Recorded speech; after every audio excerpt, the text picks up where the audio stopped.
Hello students, welcome to the class and जैसा कि आप देख पा रहे होंगे आज की इस क्लास में हम डिस्कस करने वाले हैं नीट यूजी के लिए PYQs of the amines. Amines जो चैप्टर है उसके पीवाईक्यूज हम डिस्कस करेंगे। तो बेटो आपको मैं बताना चाहता हूँ कि इस चैप्टर से अमाइन चैप्टर की बात करेंगे तो बहुत सारे क्वेश्चन की आस्किंग होती है एंड काफ़ी सारे क्वेश्चन मतलब शॉर्ट टर्म में, मतलब ये चैप्टर बहुत ज़्यादा लेंथी नहीं, काफ़ी ज़्यादा बड़ा नहीं है, लेकिन शॉर्ट टर्म में काफ़ी सारे क्वेश्चन यहाँ पे पूछे जाते हैं। बहुत सारे इंपॉर्टेंट क्वेश्चन है तो उनको एक एक करके यहाँ पे डिस्कस करने वाले हैं, ठीक है। So let start with the intro of the amines. Amines के इंट्रो से स्टार्ट करेंगे। तो पहले तो आपको पता होना चाहिए कि अमाइन चैप्टर को डिस्कस कर रहे हैं, तो अमाइन के इंट्रो से बेटा हम लोग डिस्कस करेंगे, ठीक है। अमाइन क्या होते हैं, अमाइंस के बारे में डिस्कस करेंगे, ठीक है। ओके, देखो बेटा, तो जैसा कि हम सभी जानते होंगे अमाइन के बारे में हम थोड़ा बहुत हमने कभी ना कभी पढ़ा होगा। अमोइन अमाइन क्या होते हैं, अमाइन होते हैं अमोनिया के डेरिवेटिव्स होते हैं बेटा, है ना। अमाइन क्या होते हैं, अमोनिया के डेरिवेटिव्स। ओके,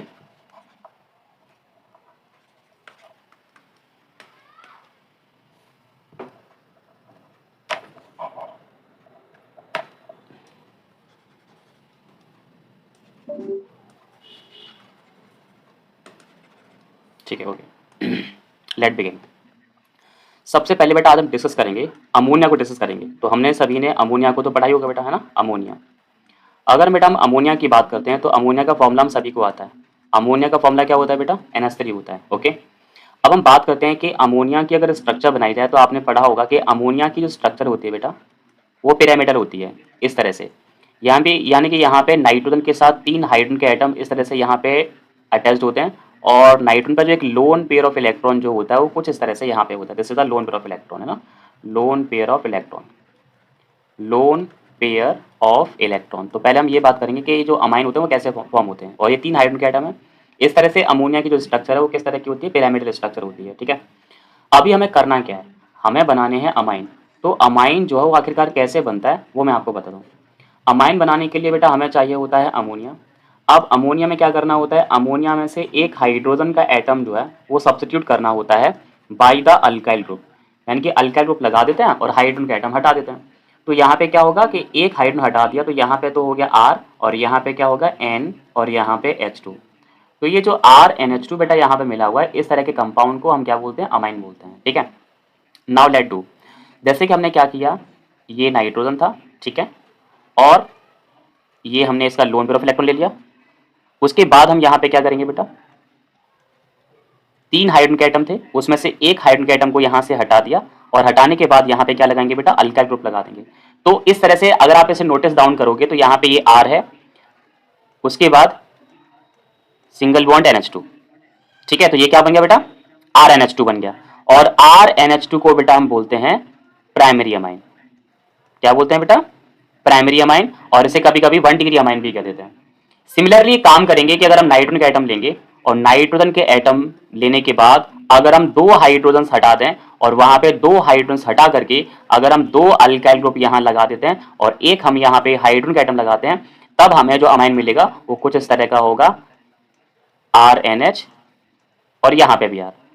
तो इस तरह का जो अमाइन होता है वो कहलाता है बेटा एस अमाइन, और एस अमाइन का मतलब हो गया सेकेंडरी अमाइन, जिसे बेसिकली 2 डिग्री अमाइन भी कहते हैं। और अगर आपने यहाँ पे ये किया कि यहाँ पे तीनों के तीनों हाइड्रोजन को सब्स्टिट्यूट कर दिया, जैसे कि ऑल 3 हाइड्रोजन एटम होते हैं, सभी को पता है, ऑल 3 हाइड्रोजन के एटम को सब्स्टिट्यूट करते हैं और वहां पे अगर हम अल्काइल ग्रुप यहाँ पे पुट करते हैं तो हमें जो यहाँ पे अमाइन मिलेगा वो कुछ इस तरह का होगा, R, single bond N, single bond R, और सिंगल बॉन्ड R। इस तरह का जो बेटा जो अमाइन होता है वो टर्शरी अमाइन कहलाता है, जिसे हम 3 डिग्री अमाइन भी बेटा यहाँ पे कहते हैं। क्योंकि आपको पता है कि you are preparing for the NEET, तो नीट एग्जाम के लिए कम से कम आपको तीनों के तीनों अमाइन पता होना चाहिए। केवल एक अमाइन से काम नहीं होगा, ऐसा नहीं कि सिर्फ एक अमाइन से काम चलेगा, एक तरह का अमाइन पढ़ लो और उसके बाद आपको पढ़ना ही नहीं, तो आपको तीनों तरह के अमाइन आपको आना चाहिए, 1 डिग्री अमाइन, 2 डिग्री अमाइन और 3 डिग्री अमाइन, ऑल 3 अमाइन आपको आना चाहिए, ठीक है बेटा। 10 minute.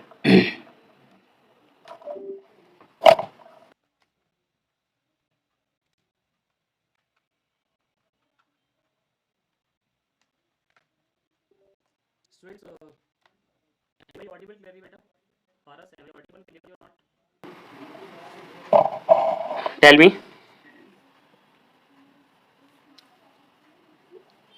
am I audible?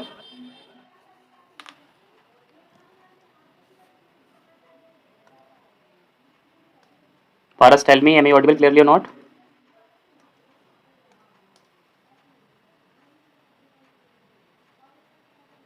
Okay, तो बेसिकली यहाँ पे अभी तक हमने क्या किया है कि अमाइन चैप्टर को पढ़ने के लिए आपने देखा कि हमें तीनों तरह के अमाइन का पता होना चाहिए, सिर्फ एक 1 डिग्री अमाइन के होने से कुछ नहीं होगा। 1 डिग्री अमाइन क्या होता है? RNH2 होता है, यानी जिसे प्राइमरी अमाइन कहते हैं। 2 डिग्री अमाइन क्या होता है? R2NH होता है, जिसे हम लोग बोलते हैं सेकेंडरी अमाइन। और R3N जो होता है वो टर्शरी अमाइन होता है। तो इन सारे अमाइंस के बारे में आपको पता होना चाहिए, ठीक है। उसके बाद हम यहाँ पे क्वेश्चन करते हैं और क्वेश्चन करते करते चीजों को समझते हैं, पूरे चैप्टर का ओवरव्यू भी लेंगे, यानी कि वन शॉट भी करेंगे और क्वेश्चन भी करेंगे, ठीक है। So let begin with the questions, ठीक है। तो यहाँ पे देखोगे कि ये पीएमटी 2024 में आया था ये वाला क्वेश्चन। तो यहाँ पे देखेंगे कि Hinsberg reagent is used to distinguish between, देखो कितना इंपॉर्टेंट और कितना इजी क्वेश्चन यहाँ से पूछा गया है। क्वेश्चन में ये पूछा गया है कि जो हिंसबर्ग रीजेंट जो होता है उसको यूज करते हैं क्या डिस्टिंग्विशन करने के लिए। अब ये तो बच्चा बता देगा कि भाई यहाँ पे हिंसबर्ग रीजेंट का डिस्टिंग्विशन जो करते हैं वो 1 डिग्री 2 डिग्री एंड 3 डिग्री। देखो यहाँ पे पहले ऑप्शन में नोटिस डाउन करोगे बच्चों, गलती मत कर देना, पहले वाले में सिर्फ 1 डिग्री और 2 डिग्री लिया हुआ है, सेकंड वाले में 2 डिग्री और 3 डिग्री है, और थर्ड वाले में 1 डिग्री और 3 डिग्री है। तो आई थिंक तीनों के तीनों ऑप्शन यहाँ पे आ रहे हैं, यानी कि ऑल ऑफ द एबव यहाँ पे कंफर्म होगा कि ऑल 3 टाइप के अमाइंस को मतलब डिस्टिंग्विश करने के लिए होता है। तो आप पहले इसको डिटेल में समझते हैं बेटा, ठीक है। सबसे पहले हमें इस टेस्ट को समझने के लिए, ये चैप्टर का बेटा आपका ओवरव्यू भी हो रहा है, सबसे पहले हमें समझना होगा कि ये जो हिंसबर्ग रीजेंट जो होता है वो क्या होता है ना। सबसे पहले क्या समझते हैं बेटा? Hinsberg reagent. तो हिंसबर्ग रीजेंट के बारे में बेटा मैं आपको बताना चाहता हूं। हिंसबर्ग रीजेंट होता है बेटा बेंजीन सल्फोनिल क्लोराइड। तो बेंजीन सल्फोनिल क्लोराइड जो होता है बेटा, इसी को बेटा हम बोलते हैं हिंसबर्ग रीजेंट, ठीक है। तो सबसे पहले हिंसबर्ग रीजेंट का केमिकल नाम आपको पता होना चाहिए। हिंसबर्ग तो साइंटिस्ट थे, उन्होंने अमाइंस को डिस्टिंग्विश करने के लिए एक रीजेंट प्रिपेयर किया, जैसे हम लोग क्या बोलते हैं, बेंजीन सल्फोनिल क्लोराइड। इसकी स्ट्रक्चर और फॉर्मूला जो कुछ इस तरह का होता है बेटा, देखो यहाँ पे तो होता है क्लोरीन का आइटम, ठीक है, और यहाँ पे सल्फर डबल बॉन्ड ओ और यहाँ पे बेंजीन की रिंग बेटा। तो बेसिकली ये जो फॉर्मूला आप यहाँ पे देख पा रहे हो, इसे याद करके अगर मॉलिक्यूलर फॉर्मूले की फॉर्म में लिखेंगे तो मॉलिक्यूलर फॉर्मूला यहाँ पे ये रहेगा C6H5SO2Cl। तो ये जो कंपाउंड होता है बेटा, इसी को हम लोग बोलते हैं बेंजीन सल्फोनेट क्लोराइड। नीट देना है ना बेटा, ये क्वेश्चन आप ध्यान से समझ लो बेटा, ये ध्यान रखना कि कहीं ना कहीं आपको फेस करना ही पड़ेगा एग्जाम में। बेंजीन सल्फोनेट क्लोराइड आपको छोड़ने वाला नहीं है, आप छोड़ दो तो आपके मार्क्स जाएंगे, आपको नहीं छोड़ना ये वाला। तो बेंजीन सल्फोनिल क्लोराइड एक बहुत ही इंपॉर्टेंट रीजेंट है, जिसे बेसिकली हम हिंसबर्ग रीजेंट के नाम से जानते हैं, जो कि ये पता करने के लिए यूज किया जाता है कि दिया गया अमाइन 1 डिग्री का अमाइन है या 2 डिग्री अमाइन है या 3 डिग्री अमाइन है। अब कैसे वो देखो जरा। सपोज कर लेते हैं कि मुझे जो है 3 अलग अलग टेस्ट ट्यूब यहाँ पे दी गई हैं। सपोज कर लेते हैं कि मेरे पास 3 टेस्ट ट्यूब हैं, ठीक है। जैसे कि for example, just a minute, मान के चलो कि बेटा मेरे पास ना यहाँ पर 3 टेस्ट ट्यूब है, जैसे कि ये टेस्ट ट्यूब नंबर 1 हो गई, ठीक है, और ये हमारे पास टेस्ट ट्यूब नंबर 2 हो गई, और ये हमारे पास टेस्ट ट्यूब नंबर 3 हो गई, ठीक है। तो हमारे पास बेसिकली यहाँ पे 3 टेस्ट ट्यूब्स हैं, है ना। अब इन तीनों टेस्ट ट्यूब में जैसे कि अगर इनको नाम दिया जाए, जैसे कि ये पहली टेस्ट ट्यूब है नंबर 1, और ये नंबर 2 है और नंबर 3 है। अब इन ऑल 3 टेस्ट ट्यूब में हमने यहाँ पे अमाइन रखा हुआ है। अब अमाइन तो देखने में तो एक जैसे होते हैं, कलरलेस होते हैं, है ना, कलरलेस होंगे, पानी के जैसे होंगे, कलरलेस होंगे। अब हमें पता करना है कि ये जो अमाइन है इसमें से कौन सा 1 डिग्री अमाइन है, कौन सा 2 डिग्री अमाइन है और कौन सा 3 डिग्री अमाइन है। तो इनको पता करने के लिए हम लोग क्या करेंगे, हिंसबर्ग टेस्ट करेंगे, है ना भाई। अमाइंस में डिस्टिंग्विशन करने के लिए हम लोग क्या करेंगे, हिंसबर्ग टेस्ट करेंगे, ठीक है ना। क्या करने वाले बेटा, हिंसबर्ग टेस्ट। अब हिंसबर्ग टेस्ट में क्या होगा वो देखते हैं। सबसे पहले हमने यहाँ पे क्या लिया, प्राइमरी अमाइन लिया। प्राइमरी अमाइन का फॉर्मूला हम सभी जानते हैं, प्राइमरी अमाइन का फॉर्मूला होता है RNH2 होता है। सबसे पहले बेटा इसकी रिएक्शन कराएंगे हिंसबर्ग रीजेंट से। हिंसबर्ग रीजेंट क्या होता है, हिंसबर्ग रीजेंट होता है C6H5SO2Cl, यानी कि ये तो बेटा हमारे पास हो गया S, यहाँ पे डबल बॉन्ड O, और यहाँ पे ये होगी बेटा बेंजीन की रिंग। तो ये क्या बेटा, ये है हमारे पास HR। HR का मतलब क्या हो गया, हिंसबर्ग रीजेंट हो गया। और ये क्या लिया बेटा हमने, ये यहाँ पे लिया है 1 डिग्री अमाइन, ओके। अब आपको यहाँ पे समझना क्या है, समझने वाली बात यहाँ पे बेटा ये है, ध्यान रखना है कि हिंसबर्ग रीजेंट जो है वो अमाइन के साथ किस तरह से ट्रीट करता है।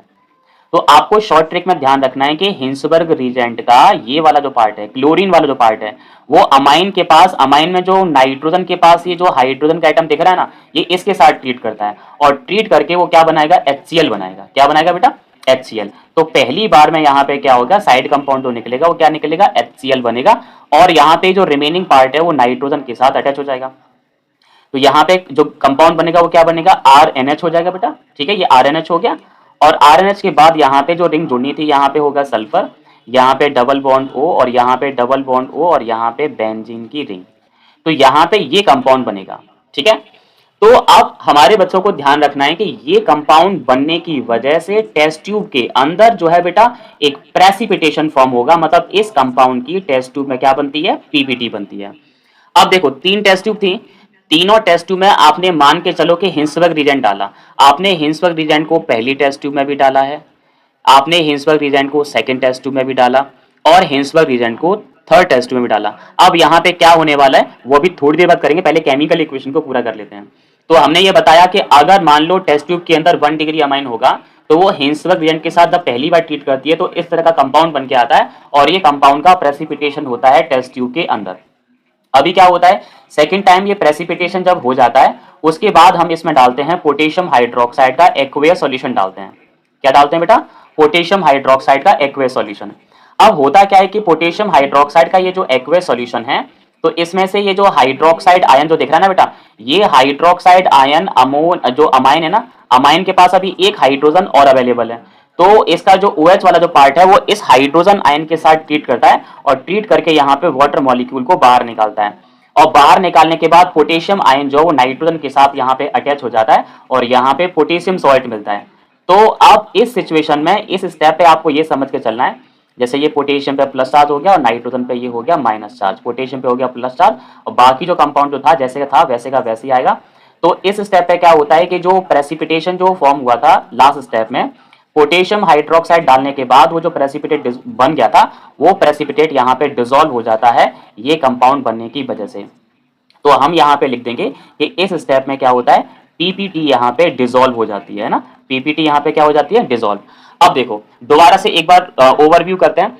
सबसे पहले क्या होता है कि हिंसबर्ग रिएजेंट लेते हैं और हिंसबर्ग रिएजेंट में से ये जो क्लोरीन का एटम जो आपको दिख रहा है ये वाला, ये क्लोरीन का जो एटम है वो जो अमाइन में नाइट्रोजन के पास जो हाइड्रोजन का एटम है उस हाइड्रोजन के साथ वहां पे कंपाइल करता है और HCl बाहर निकालता है और इसका जो रिमेनिंग पार्ट है वो नाइट्रोजन के साथ जैसे ही यहाँ पे अटैच होता है तो एक प्रेसिपिटेशन फॉर्म करता है। तो पहली स्टेप में पीपीटी बनती है। दूसरे स्टेप में पोटेशियम हाइड्रोक्साइड जैसे डालते हैं तो जो एक हाइड्रोजन और जो अवेलेबल है वो उसके साथ कंपाइल करके वाटर बाहर निकलता है और पीपीटी यहाँ पे डिसॉल्व हो जाती है। तो 1 डिग्री अमाइन के साथ तो बेटा रिएक्शन कुछ इस तरह से होती है। सो this is the reaction for the 1 degree amine.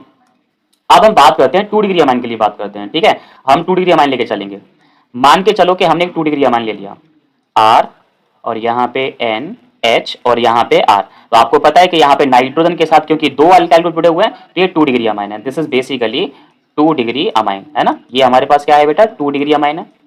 अब इस 2 डिग्री अमाइन में क्या डालने वाले हैं, HR डालने वाले हैं। HR क्या होता है बेटा, हिंसबर्ग रिएजेंट होता है। तो हमने हिंसबर्ग रिएजेंट को कुछ इस तरह से यहाँ पे लिख दिया, this is the Hinsberg reagent, ठीक है। हिंसबर्ग रिएजेंट लिखने के बाद आपको पता है कि पहले जैसे रिएक्शन हुई थी सेम अभी भी वही होने वाली है।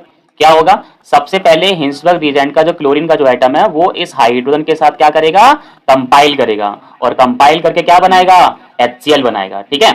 तो पहली बार में तो क्या निकलेगा, HCl और जो रिमेनिंग पार्ट है वो यहाँ पे अटैच हो जाएगा और अटैच होकर के क्या बनाएगा, जैसे ऊपर बना था प्रेसिपिटेशन वैसे यहाँ पे भी क्या होगा, प्रेसिपिटेशन होगा। यानी कि यहाँ आ जाएगा सल्फर, यहाँ पे डबल बॉन्ड O और यहाँ पे बेंजीन की रिंग। यानी कि पहले स्टेप में बेटा क्या बन के आया, प्रेसिपिटेशन फॉर्म हुआ। पहले स्टेप में क्या हुआ, पीपीटी फॉर्म हो गया, ठीक है ना। पहले स्टेप में जैसे ऊपर हुआ था ना वैसे यहाँ पे भी हुआ। तो पहले स्टेप में यहाँ पे भी पीपीटी फॉर्म हुआ है ना, ऊपर भी पीपीटी बना था और नीचे पीपीटी बन गया।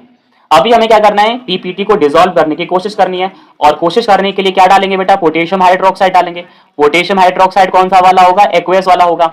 अब चीजें हमें पता है कि पोटेशियम हाइड्रोक्साइड में से यहां से तो क्या मिलता है, हाइड्रोक्साइड आयन। लेकिन यहां पे देखोगे कि इस नाइट्रोजन के एटम के पास कोई भी H एटम नहीं है जो यहां पे हाइड्रोक्साइड आयन को दिया जा सके, तो नो H एटम।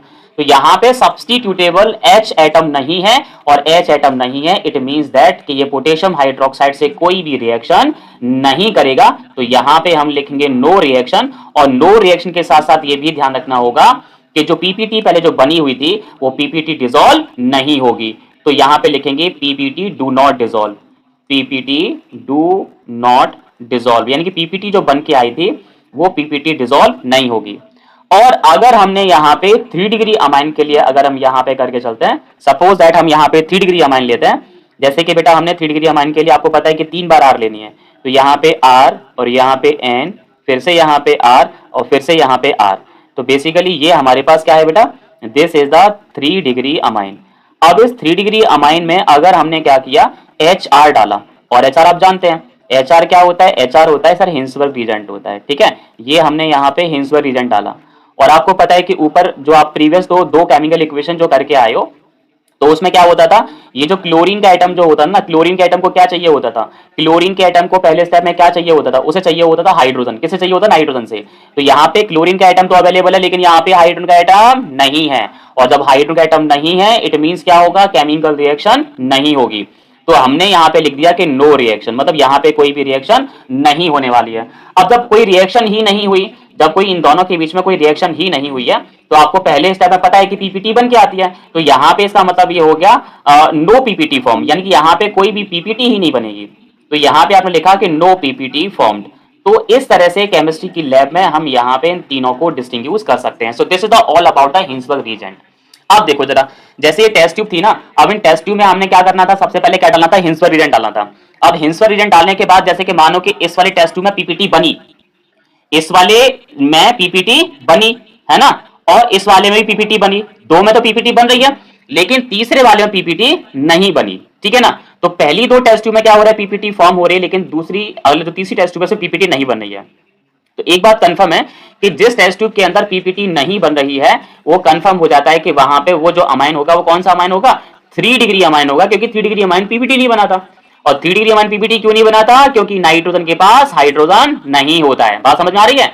जिस टेस्ट ट्यूब के अंदर पीपीटी ना बने वो जो होगी वो कौन सी होगी, 3 डिग्री अमाइन होगी। बात क्लियर है ना, वो कौन सी होगी, 3 डिग्री अमाइन होगी। यानी कि इसमें कंफर्म हो गया कि भाई ये जो अमाइन है तीसरी टेस्ट ट्यूब वाला, वो कौन सा अमाइन है, 3 डिग्री अमाइन है।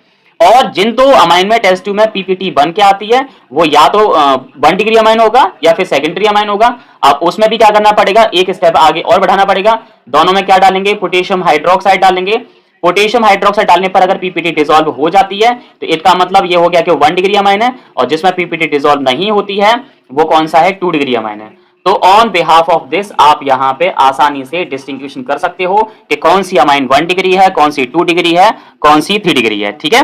No reaction for 3 degree amine, very good Paras. तो आपने सही कहा कि 3 डिग्री अमाइन के लिए कोई रिएक्शन यहाँ पे नहीं होगी, बिल्कुल क्लियर हो गया। तो अब यहाँ पे ऑप्शन भी क्लियर हो गया होगा भाई कि हिंसबर्ग रीजेंट जो है वो किस पर्पज से यूज होता है। समझ में आ गया कि हिंसबर्ग रीजेंट का जो यूज है वो ऑल 3 अमाइन यानी कि 1 डिग्री 2 डिग्री और 3 डिग्री अमाइंस को डिस्टिंग्विशन करने के लिए इसका यूज होता है, ठीक है। बात क्लियर है बेटा। अब हम चलते हैं अगले स्टेप पे चलेंगे, जो हमारे पास नेक्स्ट क्वेश्चन है।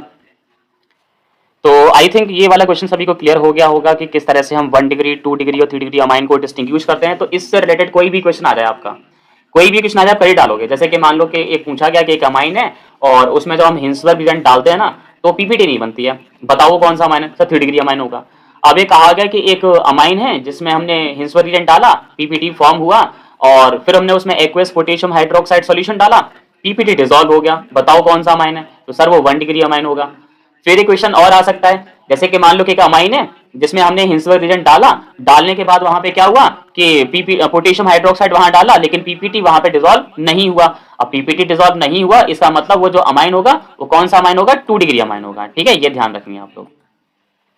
और जैसे कि एक क्वेश्चन तो ऊपर है ही है कि 1 डिग्री 2 डिग्री 3 डिग्री अमाइन को डिस्टिंग्विशन करने के लिए कौन सा टेस्ट यूज किया जाता है, तो वो हिंसबर्ग रीजेंट होता है। ये हमने यहाँ पे समझ लिया, ठीक है बेटा।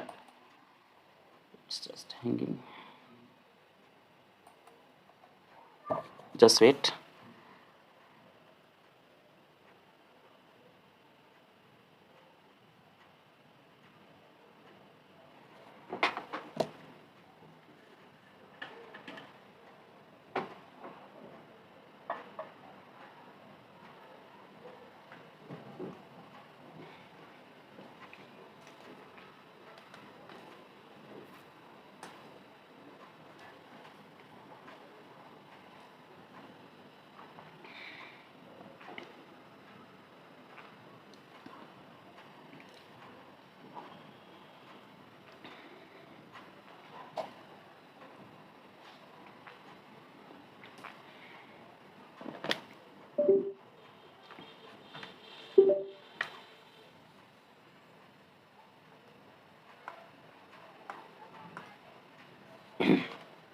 आगे चलते हैं बेटा। अगले क्वेश्चन में कहा गया है, क्वेश्चन नंबर 2 को डिस्कस करेंगे जो कि 2004 में ही आया, अमाइन से ही आया है। Which reaction does not give the primary amine. अरे बड़ा ही इंटरेस्टिंग क्वेश्चन आया, इनमें से कौन सा कंपाउंड जो प्राइमरी अमाइन नहीं देगा। आप देखो इस एक क्वेश्चन से कितने सारे टॉपिक क्लियर होंगे वो देखना है, ठीक है। So let begin. सबसे पहले हम फर्स्ट वाले ऑप्शन को क्लियर करके देखते हैं। तो बेसिकली बेटा मैं अगर आपको बात करूं तो ये एक नेम्ड रिएक्शन है। मैंने कहा था ना मैं हर एक क्वेश्चन में जितने भी टॉपिक आएंगे सबको डिस्कस करूंगा। तो बेसिकली ये जो है बेटा ये एक नेम्ड रिएक्शन है, जैसे हम लोग बोलते हैं हॉफमान डिग्रेडेशन रिएक्शन, ठीक है। इस रिएक्शन का नाम ही है ये हॉफमान डिग्रेडेशन रिएक्शन, ओके। उसके बाद जब हॉफमान डिग्रेडेशन रिएक्शन जब हम लोग पढ़ रहे होते हैं तो हम लोगों को एक चीज और पढ़नी होती है, जैसे कि अभी हिंसबर्ग रीजन पढ़ा है ना, वैसे ही बेटा आपका एक हॉफमान रीजेंट होता है। क्या होता है बेटा? हॉफमान रीजेंट। तो हमारा बेटा एक हॉफमान रीजेंट होता है जो हमें याद होना चाहिए। अगर एक नीट एस्पायरेंट है तो भाई केमिकल्स याद नहीं होंगे तो केमिकल रिएक्शन कैसे करेंगे। हॉफमान रीजेंट होता है बेटा ब्रोमीन और एल्कोहलिक पोटेशियम हाइड्रोक्साइड, है ना। तो ब्रोमीन और एल्कोहलिक पोटेशियम हाइड्रोक्साइड का ये जो मिक्सचर जो होता है बेटा इसे हम लोग बोलते हैं हॉफमान रीजेंट बोलते हैं। क्या बोलते हैं? हॉफमान रीजेंट, ओके। हॉफमान रीजेंट आने के बाद आपको ध्यान रखना है जब भी हम हॉफमान डिग्रेडेशन रिएक्शन पढ़ रहे होते हैं तो इसके लिए हमें जो कंपाउंड गिवन होता है वो एक्चुअली एक अमाइड होता है। तो आप देखो ये अमाइड कंपाउंड है ना, अमाइड है ना। जो अमाइड कैसे दिया हुआ है सर, यहाँ पे CH3 और यहाँ पे C डबल बॉन्ड O और यहाँ पे सिंगल बॉन्ड NH2। बेसिकली ये एक अमाइड है और इस अमाइड के नाम की बात करेंगे तो ये अमाइड जो है बेटा वो एसिटामाइड है। क्या है बेटा हमारे पास? एसिटामाइड, ठीक है। अब जैसे ही किसी भी अमाइड की रिएक्शन जब भी हम हॉफमान डिग्रेडेशन रिएक्शन पढ़ रहे होते हैं, देखो यहाँ अभी क्वेश्चन में ध्यान दो, यहाँ पे ध्यान दो कि मैं टॉपिक कौन सा पढ़ा रहा हूँ। यहाँ टॉपिक पढ़ा रहा हूँ मैं आपको एक नेम्ड रिएक्शन जिसका नाम है हॉफमान डिग्रेडेशन रिएक्शन, ठीक है। अब इस हॉफमान डिग्रेडेशन रिएक्शन में आपको पहले तक ध्यान रखना होगा कि हॉफमान रीजेंट क्या होता है। हॉफमान डिग्रेडेशन रिएक्शन करने के लिए आपको एक अमाइड दिया जाएगा इस तरह का, जैसे कि यहाँ पे आपको पता है कि अमाइड ग्रुप जो होता है वो कौन सा होता है, CONH2 ग्रुप होता है। और आप यहाँ देख पा रहे हो कि CONH2 ग्रुप प्रेजेंट है ना, तो ये अमाइड है। जैसे ही बेटा इस अमाइड में हम Br2 और KOH डालते हैं, जैसे ही अमाइड में Br2 और KOH डालते हैं, कौन सा वाला? एल्कोहल वाला। लाइफ टाइम आपको ध्यान रखना है कि जब भी कोई भी अमाइड Br2 KOH से ट्रीट करेगा तो उसमें ध्यान रखना है कि अमाइड में ये जो कार्बोनिल ग्रुप जो होता है, this is the carbonyl group, है ना। इस वाले ग्रुप को सभी जानते ही होंगे। ये जो ग्रुप होता है वो कौन सा ग्रुप है? ये है बेटा आपका कार्बोनिल ग्रुप। तो कार्बोनिल ग्रुप यहां से हट जाता है और ये जो NH2 जो ग्रुप है वो सीधे यहां पे मिथाइल ग्रुप के साथ यहां पे अटैच हो जाता है। तो फाइनली यहां पे जो कंपाउंड बनेगा वो ये बनेगा CH3NH2 और इसका नाम क्या है? मिथाइल अमाइन, है ना। मिथाइल अमाइन है। और हर कोई बता देगा भाई कौन सी डिग्री का अमाइन है सर, ये 1 डिग्री का अमाइन है। इसमें सोचने की जरूरत ही नहीं है क्योंकि नाइट्रोजन के साथ सिर्फ एक अल्काइल ग्रुप जुड़ा हुआ है, इसका मतलब ये 1 डिग्री अमाइन है जिसे हम प्राइमरी अमाइन कह सकते हैं। तो भाई यहां से 2 काम हो गए। पहला काम तो ये हो गया, ये भी समझ में आ गया कि यहाँ पे लिखा हुआ विच डज नॉट, तो ये तो भाई यहाँ पे 1 डिग्री अमाइन देने वाला है, ये तो यहाँ 1 डिग्री अमाइन देगा। और दूसरा हमने साथ साथ ये भी पढ़ लिया कि एक्चुअली ये एक नेम्ड रिएक्शन थी। तो जैसे कि बच्चों को डाउट आता ना, हमेशा बच्चे कहते हैं कि सर नेम्ड रिएक्शन कैसे पूछी जाएगी, कैसे पूछी जाएगी, तो वो ऐसे ही पूछी जाती है नेम्ड रिएक्शंस। तो नेम्ड रिएक्शन कोई क्राइटेरिया नहीं है, ये नहीं कहेगा कि भाई हॉफमान डिग्रेडेशन रिएक्शन बताओ, क्वेश्चन बना होता है वहीं से पढ़ना होता है, तो ये वहीं से हॉफमान डिग्रेडेशन रिएक्शन से आई है, ठीक है।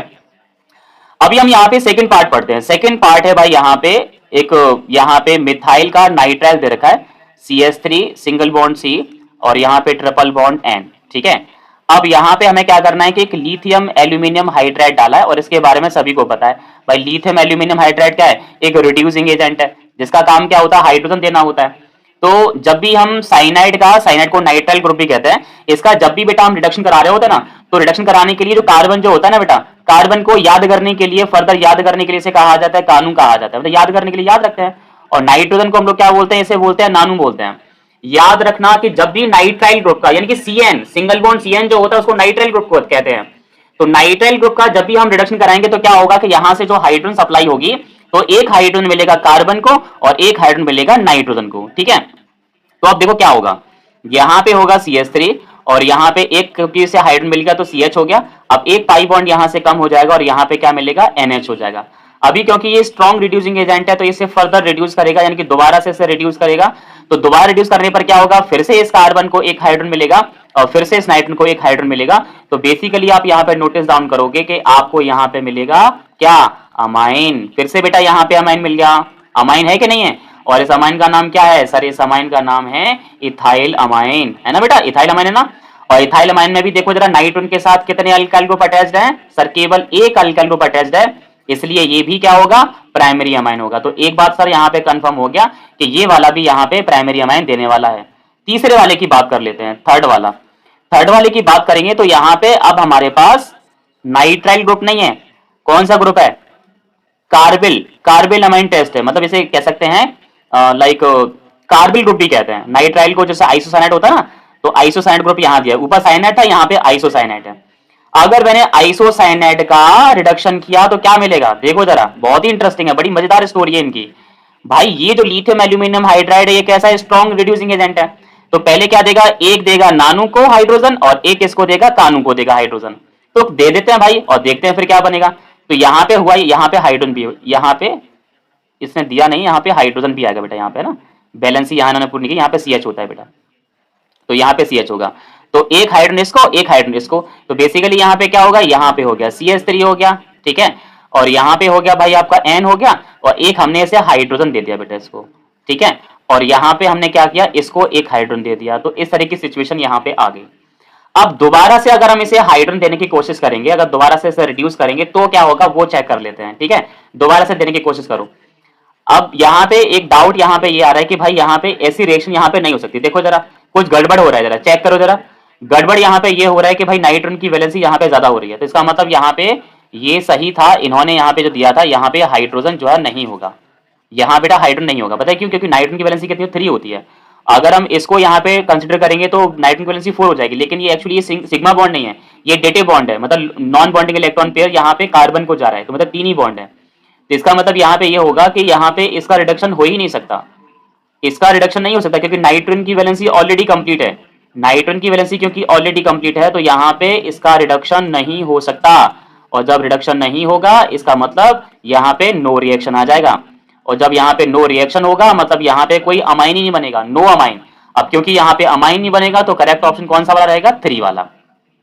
क्योंकि देखो यहाँ पे आपको पता है कि यहाँ पे 1 डिग्री अमाइन यहाँ पे इससे मिल रहा है, एसिडामाइड से मिल रहा है और साइनाइड से ही मिल रहा है, लेकिन यहाँ पे इससे नहीं मिला।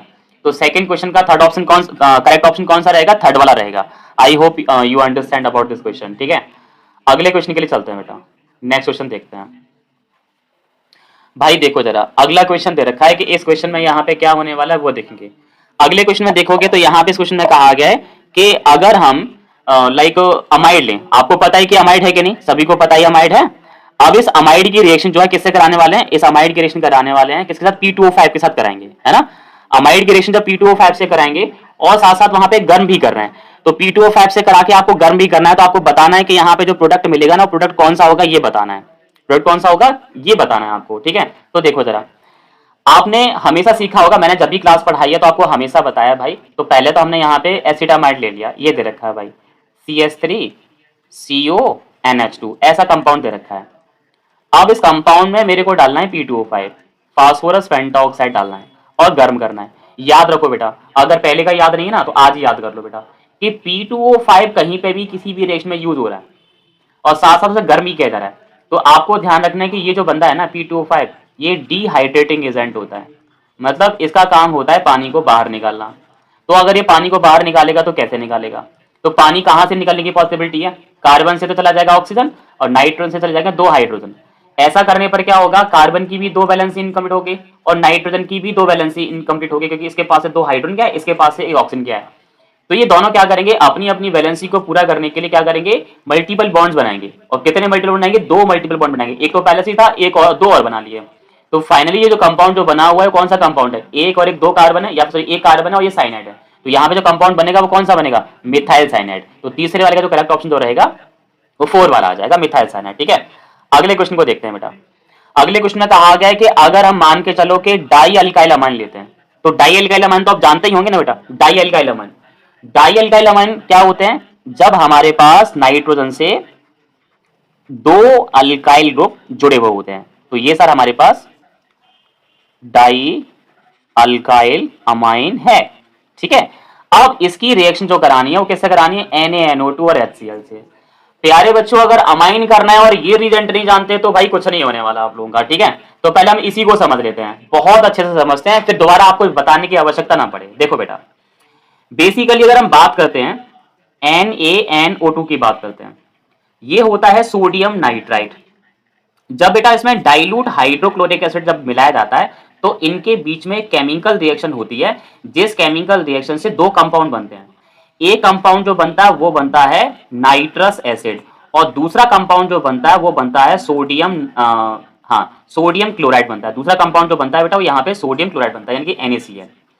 अब NaCl तो वाटर में सॉल्यूबल है, लेकिन ये जो नाइट्रस एसिड जो बनता है, अब आप याद कर लीजिए बेटा, क्या क्या याद करना है। देखो बेटा, जस्ट की फोकस, अगर किसी कंपाउंड की रिएक्शन NaNO2 और HCl से करानी हो तो आप समझ जाओ कि इससे रिएक्शन कराने का मतलब है कि नाइट्रस एसिड से रिएक्शन करानी है, तो नाइट्रस एसिड लिखा हो गिब्स आउट के ऊपर या फिर NaNO2 HCl लिखा हो, दोनों की एक ही बात है। ठीक है, दो बात याद रखोगे ना, या तो NaNO2 HCl से ट्रीटमेंट हो रही हो और या फिर किससे हो रही, नाइट्रस से, दोनों की एक ही बात है।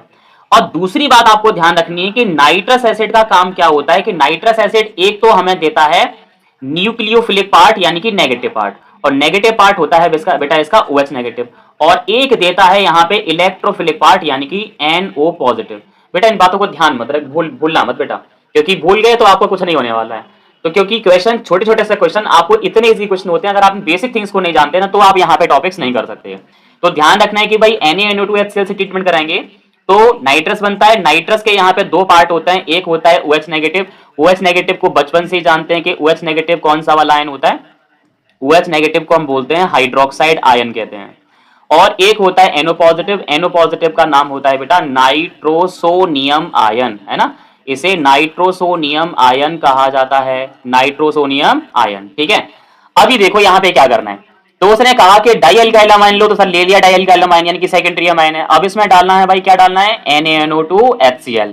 अब NaNO2 HCl का मीन सभी जानते हैं भाई, NaNO2 और HCl का मीन्स जो है वो ये है कि ये दोनों ट्रीटमेंट करके क्या अपना नाइट्रस बनाते हैं, और नाइट्रस का काम क्या होता है, नाइट्रस के दो पार्ट होते हैं, एक OH नेगेटिव और एक होता है NO पॉजिटिव। ठीक है, अब जब ये इसके साथ ट्रीट करेगा तो नाइट्रस एसिड में से जो OH नेगेटिव वाला पार्ट है इसको क्या चाहिए, अमाइन से क्या चाहिए, हाइड्रोजन चाहिए।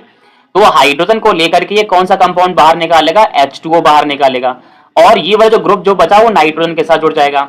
तो यहाँ पे ये हो गया R, ये हो गया N, ये हो गया यहाँ पे R, और यहाँ पे सिंगल बॉन्ड के साथ ये N, और यहाँ पे डबल बॉन्ड O। ठीक है, और आपको पता है कि ये यहाँ पे क्या है, ये जो ग्रुप है इसका नाम मैंने आपको बताया था नाइट्रोसोनियम आयन होता है ये वाला, है ना।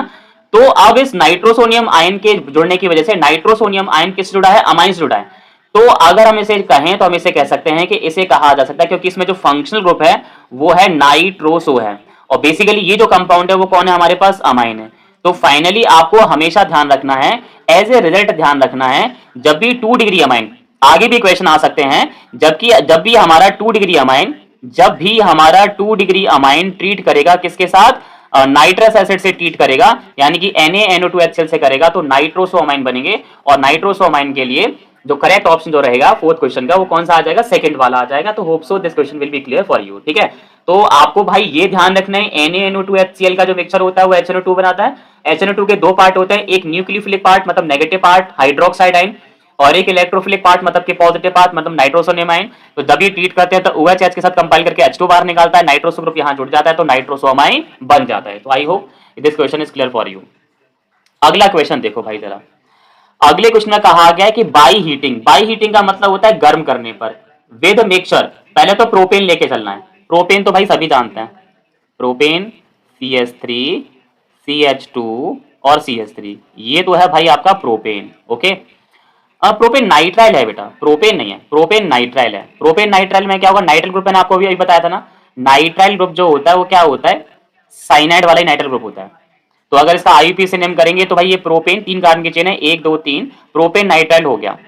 अब ये कहा गया कि प्रोपेन नाइट्राइल तो ऑब्टेन करना है, अब इसमें से किसके द्वारा होगा ये बताओ भाई। तो भाई चेक कर लेते हैं भाई कैसे होगा। तो पहली रिएक्शन में क्या करोगे, आपके पास इथाइल एल्कोहल है ना, इथाइल एल्कोहल क्या होता है, C2H5OH होता है। तो देखो ये CH3 हो गया, ये CH2 हो गया, OH हो गया।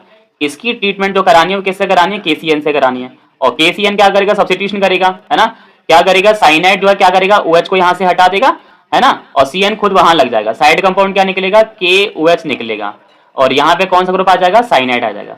ये बन गया बेटा प्रोपेन नाइट्राइल, बन गया, दिक्कत ही नहीं आई कोई भी बेटा, है ना।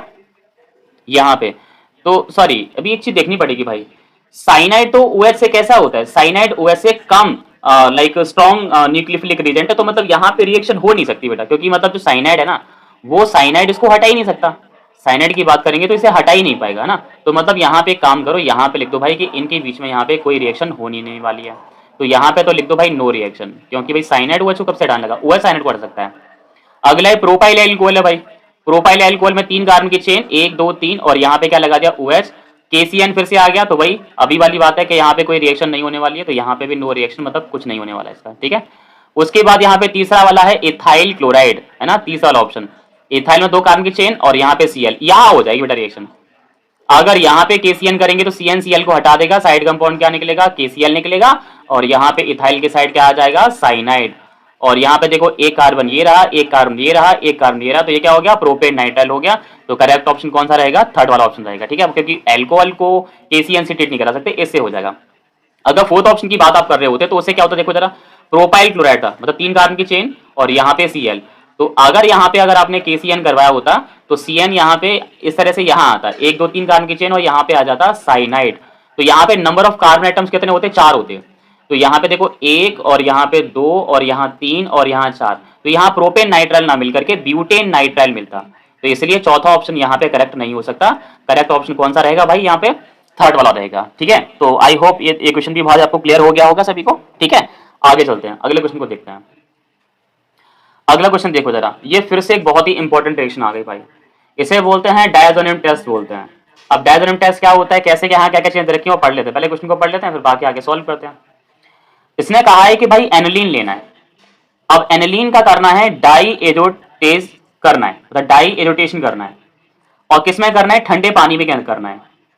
एंड और क्या करना है, देन उसके बाद उसकी रिएक्शन करवानी है, किसके साथ करवानी है, di ethyl aniline. Di ethyl aniline से फिर उसकी रिएक्शन करवानी है। डाई इथाइल एनिलीन से क्या करवानी है, रिएक्शन। तो उसने कहा है कि ये एक कलर्ड प्रोडक्ट देती है, तो इट्स स्ट्रक्चर विल बी, इसका स्ट्रक्चर जो है वो क्या होगा वो बताना है आपको, ठीक है। वो देखो जरा बेटा, तो मैं यहाँ पे सारे पार्ट, जिसमें जितने भी पार्ट यहाँ पे हैं एसोसिएटेड है, सारे डिस्कस करता हूं। देखो बेटा, सबसे पहले आपको जानना होगा यहाँ पे इस चैप्टर के लिए कि एक ग्रुप होता है जिसे हम बोलते हैं डाई एजोनियम ग्रुप। क्या बोलते हैं बेटा, diazonium group. Diazonium group होता है N ट्रिपल बॉन्ड N, इस वाले नाइट्रोजन पे तो नेगेटिव होता है और इस वाले नाइट्रोजन पे होता है पॉजिटिव। तो बेसिकली ये होता है डाई एजोनियम ग्रुप, ठीक है। और एक होता है केवल एजो ग्रुप, एजो ग्रुप होता है। एजो ग्रुप क्या होता है, single bond N, double bond N, single bond. तो ये एजो ग्रुप हो गया, ये डायजोनियम ग्रुप हो गया, ठीक है। 2 चीजें सीख लिया आपने। अब तीसरा यहाँ पे ये सीखो बेटा, जैसे कि मान लो कि उसने हमें दिया था, सबसे पहले क्या दिया था, एनिलीन दी थी। एनिलीन के बारे में हम सभी जानते हैं, एनिलीन में क्या होता है, C6H5NH2 इसका फॉर्मूला होता है। जैसे कि ये बेंजीन की रिंग हो गई, उसके बाद यहाँ पे हमने NH2 लगा दिया, मतलब बेसिकली ये जो कंपाउंड बन के आया वो क्या बन के आया, एनिलीन बन के आया, ठीक है। एनिलीन की रिएक्शन क्या किससे करानी है भाई, इसका उसने ये नहीं कहा कि किससे करानी है, उसने कहा है कि आपको डाई एजोटेशन करवाना है। मतलब हमें जो रिएक्शन जो परफॉर्म करनी है वो करनी है डाई एजोटेशन, है ना। हमें जो परफॉर्म करना है, क्या परफॉर्म करना है, डाई एजोटेशन। तो जो परफॉर्म करना है पहले तो वो लिखो, डाई एजोटेशन। डाई एजोटेशन का मतलब क्या होता है, डाई एजोटेशन का मतलब होता है कि अमाइन के अंदर डाइएजोनियम ग्रुप को इंप्लाइज करना, मतलब डाइएजोनियम ग्रुप को अमाइन में लगा देना ही डाई एजोटेशन कहलाता है। तो अगर कोई अमाइन दे रखा है और उसका डाई एजोटेशन करना है, मतलब उसमें डाइएजोनियम ग्रुप हमें लगाना है। और डाइएजोनियम ग्रुप आता कहां से है, डाइएजोनियम ग्रुप आता है बेटा NaNO2 और HCl के मिक्सचर के द्वारा। मतलब अमाइन की रिएक्शन जैसे ही NaNO2 और HCl, जो मैंने अभी आपको बताया था, इन दोनों को या करके कैसे लिख सकते हैं, HNO2 यहां पे लिख सकते हैं। तो जब HNO2 आपको पता ही है नाइट्रोसोनियम आयन देता है, नाइट्रोसोनियम आयन देता है बेटा, आपको पता है ना। HNO2 के बारे में मैंने आपको बताया था कि HNO2 के 2 पार्ट होते हैं, एक तो OH होता है और एक यहाँ पे क्या होता है, NO होता है। तो ये नाइट्रोसोनियम आयन जब इसके साथ कंपाइल करता है तो ये जो हाइड्रोजन है इस ऑक्सीजन के साथ मिलकर H2 बाहर निकालते हैं और नाइट्रोजन यहाँ आ जाता है, तो मतलब यहाँ पे डायजोनियम ग्रुप आ जाता है। और HCl से यहाँ पे HCl से Cl आएगा और ये वाला H कहाँ जाता है, ये वाला H इस वाले H के पास OH के पास जाता है, तो क्या निकलता है, H2O निकलता है। और नाइट्रोसोनियम आयन का जो ऑक्सीजन है वो इस हाइड्रोजन से कंपाइल करता है, फिर से यहाँ पे वाटर बनाता है। और क्लोरीन यहाँ पे अटैच होकर के कुछ इस तरह का कंपाउंड बनाता है। देखो जरा, ये बेंजीन की रिंग होगी बेटा, और यहाँ पे डायजोनियम ग्रुप इंप्लाइज कर दिया, ये डायजोनियम ग्रुप हो गया। और ये जो Cl जो यहाँ से बचा वो Cl यहाँ पे आ जाएगा। तो फाइनली यहाँ पे ये कंपाउंड बचेगा, यहाँ पे नेगेटिव और यहाँ पे क्या आ जाएगा, पॉजिटिव। बेसिकली ये जो कंपाउंड यहाँ पे बन के आया, इस कंपाउंड को हम कहते हैं बेंजीन डाईएजोनियम क्लोराइड, है ना। ये जो कंपाउंड यहाँ पे जो बन के आया, इस कंपाउंड का नाम क्या है बच्चों, बेंजीन डाईएजोनियम क्लोराइड। और इसे इन शॉर्ट हम क्या कहते हैं, BDAC कहते हैं। क्या बोलते हैं, BDAC। ठीक है, BDAC बन गया ना बेटा, है ना। अब देखो एनिलीन ली और एनिलीन से बेंजीन डाईएजोनियम क्लोराइड बनाने की ये जो रिएक्शन जो होती है, डाइरोटेशन रिएक्शन होती है। और इंपॉर्टेंटली ध्यान रखना है कि ये रिएक्शन जो परफॉर्म होती है तो वो कोल्ड में होती है, यानी कि ठंडे में होती है, जैसे कि 0 to 5 डिग्री सेल्सियस की रेंज में होती है। यानी कि टेस्ट ट्यूब के अंदर एनिलीन ले करके और वहां पे NaNO2HCl डाल करके इसको एक बीकर में बर्फ को, आइस के क्यूब को क्रश करके उस टेस्ट ट्यूब को उस आइस बॉक्स के अंदर डाल देते हैं, जिससे कि टेम्परेचर लो हो जाता है और यहाँ पे BDAC बन जाता है। तो भाई आप क्वेश्चन को पढ़ो, एनिलीन की रिएक्शन जब डाइल्यूटेशन करवाया, ठंडे में करवाया, तो क्या बन के आया, यहाँ पे कोई भी कंपाउंड बना, जैसे ये BDAC बना है। अब BDAC बनने के बाद इसकी रिएक्शन किसी और से भी कराई जा रही है, वो भी पढ़ो बेटा। तो पहले तो हम BDAC बना लेते हैं। सो ये हमारा BDAC है, N triple bond N, Cl negative N positive. अब इसकी रिएक्शन किससे हो रही है, अब इसकी रिएक्शन हो रही है डाई मिथाइल एनिलीन से, यानी कि एनिलीन फिर से लिया जा रहा है, एनिलीन फिर से लेना है बेटा, एनिलीन हमें फिर से लेना है, और वो भी डाई मिथाइल वाला है ना, डाई मिथाइल एनिलीन। इसका मतलब एनिलीन में जो ये जो यहाँ पे NH2 जो आता है, ये जो NH2 बेटा यहाँ पे जो आता है, दोनों हाइड्रोजन हटा करके 2 अल्काइल ग्रुप लगा देने हैं। तो यहाँ पे 2 अल्काइल ग्रुप यहाँ पे लगा दिया। अभी क्या होगा, ऐसा करने के बाद बेटा यहाँ पे ये होगा कि आपको पता है कि इसके ये इस वाले कार्बन की बात करेंगे तो ये जो हमारे पास डाई अल्काइल जो ग्रुप है, इसके रेस्पेक्ट में ये पैरा पोजीशन है, तो पैरा पोजीशन का यहाँ पे हाइड्रोजन तो होगा ही होगा। अब ये जो हाइड्रोजन है ये इस Cl के साथ कंपाइल करता है, और कंपाइल करके यहाँ पे साइड कंपाउंड क्या निकलता है, HCl निकलता है, और ये जो रिमेनिंग पार्ट है वो यहाँ पे अटैच हो जाता है। तो अटैच होगा तो यहाँ पे क्या होगा वो देखो जरा, जैसे ही यहाँ पे अटैच करेंगे तो क्या होने वाला वो देखो जरा। देखो सबसे पहले तो ये रिंग आ जाएगी, ये रिंग हमने ले ली, बेंजीन की रिंग, ठीक है। उसके बाद यहाँ पे सिंगल बॉन्ड नाइट्रोजन। अब क्योंकि इस नाइट्रोजन को इस वाले ग्रुप के साथ यहाँ जुड़ना है, तो अब ट्रिपल बॉन्ड हट जाएगा, यहाँ डबल बॉन्ड रह जाएगा, तो ये डबल बॉन्ड हो गया, N हो गया। उसके बाद ये रिंग हो गई बेंजीन की, ठीक है। रिंग आने के बाद यहाँ पे आपका क्या था भाई, नाइट्रोजन था, और नाइट्रोजन के पास मिथाइल ग्रुप 2 बार है, यानी कि CH3 का होल ट्वाइस। तो यहाँ पे एक इस तरह की ये जो डाई बन के आती है, ये क्या होती है, डाई होती है। ये बेटा यहाँ पे डाई बनती है, मतलब कलर डाई बनती है ना ये। तो यहाँ पे वो क्वेश्चन भी कह रहा था कि कलर डाई बन के आती है, कलर प्रोडक्ट यहाँ पे बन के आता है, तो कलर प्रोडक्ट तो बेटा यहाँ पे आ गया, ठीक है। अब इस कलर प्रोडक्ट की बात करेंगे तो यहाँ पे देखो कि इनमें से कौन सा कंपाउंड है, तो अगर आप चेक कर पा रहे हो तो ये सेकंड वाला कंपाउंड है, दिख रहा है ना, सेकंड वाला। देखो CH3 का होल ट्वाइस, CH3 का होल ट्वाइस, N, फिर बेंजीन की रिंग, डबल बॉन्ड, और यहाँ पे बेंजीन की रिंग। तो यहाँ पे ये वाली जो है वो एजो डाई कहलाती है, इसे हम कहते हैं एजो डाई। अब एजो डाई क्यों है ये तो आपको समझ में आ रहा होगा, क्योंकि इस डाई के अंदर ये ग्रुप प्रेजेंट है, और इस ग्रुप का नाम सबसे पहले बताया था मैंने, क्या बोलते हैं, एजो ग्रुप बोलते हैं। तो यहाँ पे फाइनली क्वेश्चन नंबर 6 के लिए जो करेक्ट ऑप्शन जो रहेगा वो 6 वाला हो जाएगा, ठीक है। अगला क्वेश्चन देखो बेटा, अगले क्वेश्चन में क्या कहा गया उस क्वेश्चन की बात कर लेते हैं बेटा, ठीक है। तो क्वेश्चन नंबर अगर 7 की बात करेंगे तो 7 वाले में कहा गया कि एक एरोमेटिक नाइट्राइल है। एरोमेटिक नाइट्राइल समझते हैं ना, मतलब कि बेंजीन से जुड़ा हुआ नाइट्राइल है ना, एरोमेटिक नाइट्राइल है। तो हमने क्या किया, बेंजीन की रिंग ले ली और वहां पे नाइट्राइल ग्रुप जोड़ दिया। नाइट्राइल ग्रुप कौन सा होता है, CN होता है, तो यहाँ पे ये ले लिया, ठीक है। Are not prepared by reaction, इनमें से किस रिएक्शन के द्वारा नहीं बना सकते, मतलब इनमें से किस रिएक्शन से नहीं बना सकते ये पूछा गया है, ठीक है। अब कोशिश करनी पड़ेगी कि करके, तो पहले तो हमने यहाँ पे लिया कि ये CN ले लिया, मतलब एरोमेटिक नाइट्राइल ले लिया। अब इसके रिएक्शन किससे कराएंगे भाई, KCN से कराएंगे, है ना। सॉरी यहाँ पे X था, पहले कंपाउंड में यहाँ पे X है ना, पहले कंपाउंड में यहाँ पे क्या था बेटा, X था, यहाँ पे है बेटा आपका X, कोई भी हाइड्रोजन एटम है, और KCN से कराएंगे। तो KCN से कराने पर बेटा यहाँ पे जो साइनाइड है ना, वो डायरेक्टली यहाँ पे X को रिमूव नहीं कर सकता, अकेले नहीं कर सकता। अगर यहाँ पे CuCN होता तो रिएक्शन यहाँ पे हो जाती, पोटेशियम के साथ नहीं होती है। यहाँ पे आपको ध्यान रखना है कि इधर तो यहाँ पे आ जाएगी, नो रिएक्शन आ जाएगी, मतलब यहाँ पे ये एरोमेटिक नाइट्राइल नहीं बना सकता। अगर यहाँ पे हम बात करेंगे Ar N2 पॉजिटिव दे रखा है, N2 पॉजिटिव को हमने अभी सीखा था। N2 पॉजिटिव कौन सा होता है, डायजोनियम ग्रुप होता है। अब डायजोनियम ग्रुप और ये बेंजीन की रिंग हो गई, ठीक है। अब देखो यहाँ पे डायजोनियम ग्रुप की रिएक्शन अगर हम CuCN से करवाएं, Q साइनाइड से, तो साइनाइड क्या करता है, डायजोनियम ग्रुप को आसानी से हटा सकता है, क्योंकि ये ग्रुप क्या होता है, स्टेबलाइज होता है। है ना। तो फाइनली यहाँ पे क्या होगा, यहाँ पे सर जो निकलेगा वो हमारे पास आ जाएगा साइनाइड, साइनाइड जुड़ जाएगा बेंजीन से जुड़ जाएगा बेटा इस तरह से। अब नाइट्रोजन गैस क्योंकि स्टेबल होती है तो नाइट्रोजन गैस यहाँ पे बाहर निकल जाएगी और Cu प्लस आयन यहाँ पे बन जाएगा। तो मतलब दूसरे वाले से तो बना सकते हैं, इससे बना सकते हैं, इससे नहीं बना सकते। अब आगे ArCuNH2 दे रखा है। Ar का मतलब बेंजीन की रिंग और CuNH2 मतलब अमाइड। CuNH2 कौन सा ग्रुप होता है बेटा, अमाइड होता है, तो ये अमाइड हो गया और यहाँ पे ये बेंजीन की रिंग हो गई। इसके बाद हम लोग क्या करेंगे, इसको क्या करना है, P2O5 ट्रीटमेंट कराना है। अभी बता के आया हूं बेटा मैं आपको, मैंने कहा था ना, याद रखना है आपको। P2O5 क्या करेगा, पानी बाहर निकालेगा, यहां से हाइड्रोजन, यहां से ऑक्सीजन क्या निकलेगा, पानी बाहर निकलेगा। फिर क्या होगा, ये नाइट्रोजन और कार्बन जुड़ जाएंगे ट्रिपल बॉन्ड बना करके, तो यहाँ पे फिर से एक बार क्या हो जाएगा, यहाँ पे साइनाइड हो जाएगा और यहाँ पे ये बेंजीन की रिंग हो जाएगी। मतलब कि हम इस वाले कंपाउंड से भी बना सकते हैं। उसके बाद बेटा अगला जो ग्रुप है हमारे पास, यहाँ पे ArCuNH2 फिर से दे रखा है यहाँ पे। तो लाइक यहाँ पे हम क्या करेंगे, यहाँ पे पहले हम लेंगे अमाइड ग्रुप लेंगे क्योंकि CuNH2 है, और CONH2 लेने के बाद यहाँ पे ये बेंजीन की रिएक्शन हो गई। इसका हम करेंगे SOCl2। SOCl2 जानते हैं कौन सी रिएक्शन करता है, SNI रिएक्शन करता है। यहाँ पे NH2 हटा करके Cl को इंसर्ट कर देगा, Cl लगा देगा बेटा यहाँ पे, है ना, क्या लगा देगा, Cl।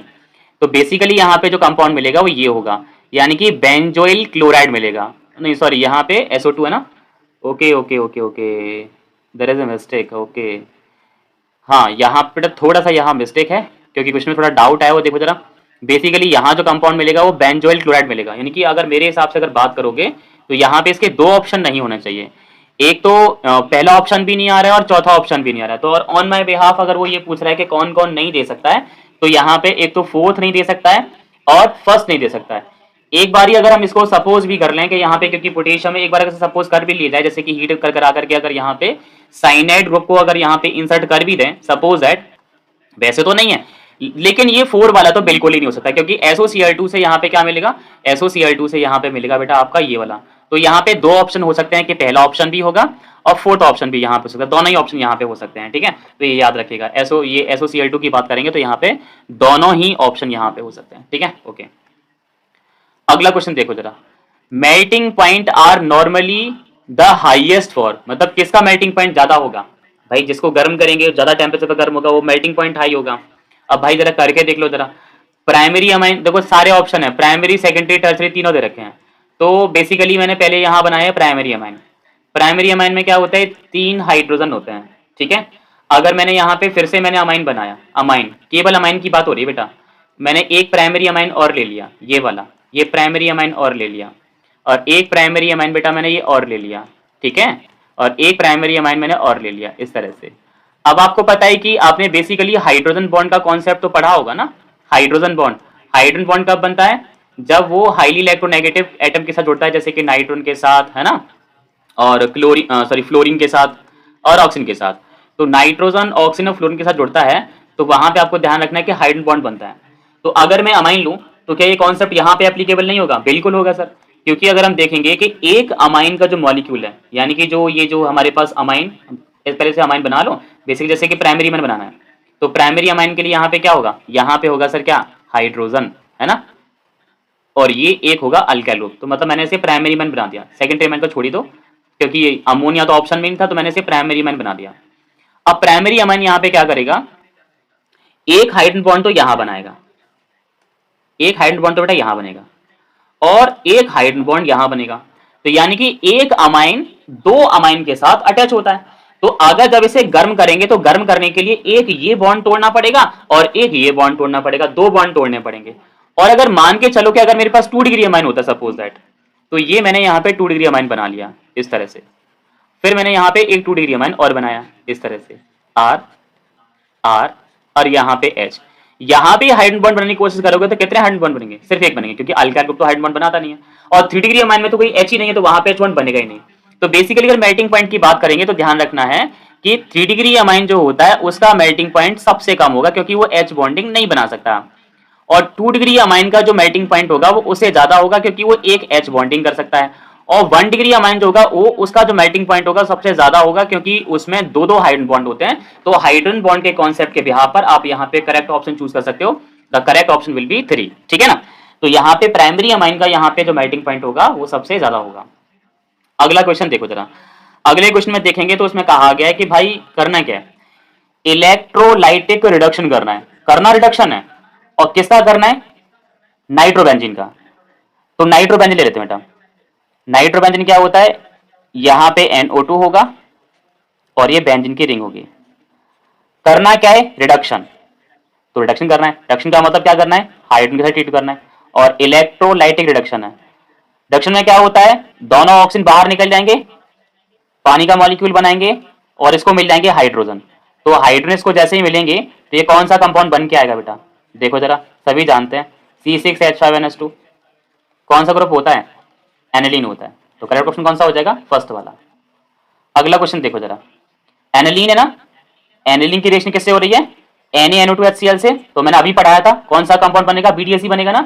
तो ये बन गया बेंजीन डायazonium क्लोराइड, यानी कि यहाँ पे N triple bond N Cl negative N positive और ये बेंजीन की रिंग, ये तो A बन गया। उसके बाद क्या हो रहा है? CuCN से कराएंगे, ये भी थोड़ी देर पहले कराई थी। तो CN क्या करेगा? वो इसको हटा देगा और यहाँ पे साइनाइड आ जाएगा, मतलब कि साइनोबेंजीन बन जाएगा। यहाँ पे क्या आ जाएगा? साइनोबेंजीन, क्योंकि वो डायजोनियम ग्रुप में से नाइट्रोजन हटा देता है भाई। CuCN का तो कॉपर जो है Cl लेकर के तो CuCl बना लेगा और नाइट्रोजन गैस बाहर निकल जाएगी, N2 गैस बाहर निकल जाएगी, तो ये B बन गया। उसके बाद क्या करना है? रिडक्शन करना है। तो रिडक्शन करेंगे तो क्या होगा? कानू और नानू को क्या दे देंगे? हाइड्रोजन दे देंगे। क्या दे देंगे? कानू और नानू को क्या देंगे भैया? हाइड्रोजन देंगे। हाइड्रोजन दे करके फिर से अमाइन बन जाएगा भाई। भाई कानू और नानू को अगर आप हाइड्रोजन दोगे, ये देखो स्ट्रॉन्ग है, स्ट्रॉन्ग H2Na स्ट्रॉन्ग है, जितना चाहिए हाइड्रोजन उतना ले लो। तो कार्बन को कितना चाहिए? 2 हाइड्रोजन ले सकता है, इसकी लिमिट इतनी है, और नाइट्रोजन की भी 2 लिमिट इतनी है। तो यहाँ पे ये कंपाउंड बनेगा भाई, क्या बन जाएगा? बेंजाइल अमाइन बन जाएगा।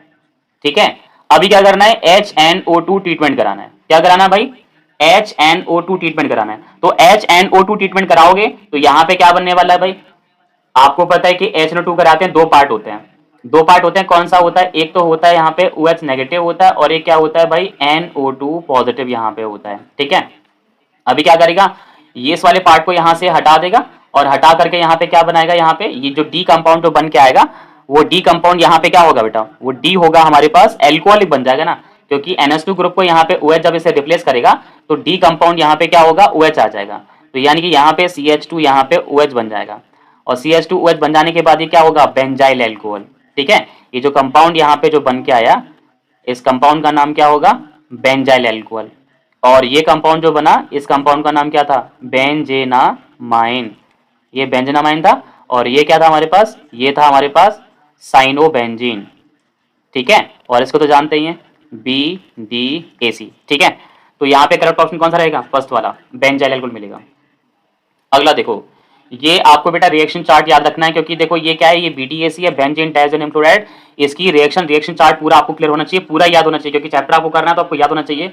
जैसे कि BDAC जब एल्कोहल से ट्रीट करेगा तो बेंजीन बनेगा, H3PO2 से करेगा तो भी बेंजीन बनेगा, Cu2Cl2 से करेगा तो बेंजीन क्लोराइड, अगर CuBr2 से करेगा तो यहाँ पे ब्रोमोबेंजीन बनेगा, CuCN से करेगा तो साइनोबेंजीन। और ये तीनों रिएक्शन कलेक्टिवली नेम्ड रिएक्शन के अंदर आती है, जिन्हें कहते हैं सैंडमेयर रिएक्शन। अगर BDAC की रिएक्शन NaBF4 से सोडियम बोरोफ्लोराइड से कराते हैं, हीट करते हैं, तो यहाँ पे फ्लोरोबेंजीन बनता है, और इसे भी नेम्ड रिएक्शन कहते हैं। ये है हमारे पास बाल्ज-स्कीमान रिएक्शन। अगर हम पानी डालते हैं तो फिनॉल बन जाता है। CuHCl, कॉपर का पाउडर लेकर के HCl कराते हैं तो क्लोरोबेंजीन बनता है, इसे गाटरमान रिएक्शन करते हैं। CuHBr डालेंगे तो ब्रोमोबेंजीन बनता है, इसे भी गाटरमान रिएक्शन करते हैं। अगर रिडक्शन कराएंगे तो क्या बनेगा? फिनाइल हाइड्रेजाइन बनेगा। अगर बीटा नेफ्थॉल डालेंगे तो यहाँ पे रेड ऑरेंज डाई बनेगा। अगर हम यहाँ पे फिनॉल से ट्रीटमेंट कराएंगे तो यहाँ पे पैरा हाइड्रोक्सी एजोबेंजीन की ऑरेंज डाई बनेगी, जिसे हम यहाँ पे कपलिंग रिएक्शन कहते हैं। ये भी कपलिंग रिएक्शन है, और एनिलीन के साथ भी कपलिंग रिएक्शन, जो अभी हमने कराई थी। तो देखो ध्यान रखो कि BDAC एक तो एनिलीन के साथ कपलिंग रिएक्शन देता है, फिनॉल के साथ देता है, और बीटा नेफ्थॉल के साथ देता है। 3 कपलिंग रिएक्शन होती हैं।